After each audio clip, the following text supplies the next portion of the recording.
Unpacking and powering on the HP OfficeJet Pro 7720 Wide Format All-in-One Printer Series.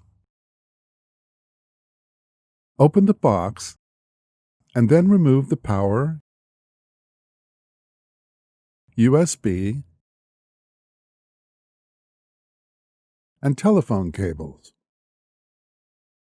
Inside the box are reference guides for your printer, and a complete set of setup cartridges is included.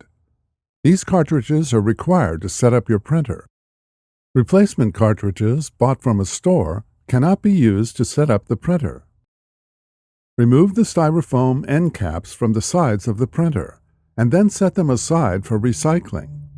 All packing materials are recyclable. For more information, go to hp.com/recycle. With the help of another person, hold the plastic bag containing the printer and lift it out of the box. Place the printer on a flat surface. Set the box aside for recycling. Remove the printer from the plastic bag.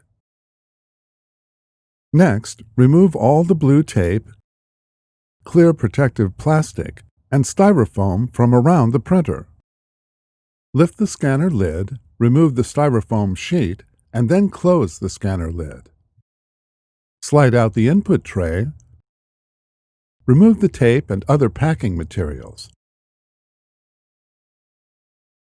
Slide in the input tray.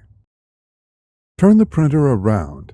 Remove the twist tie from the power cord, and then plug it into the back of the printer.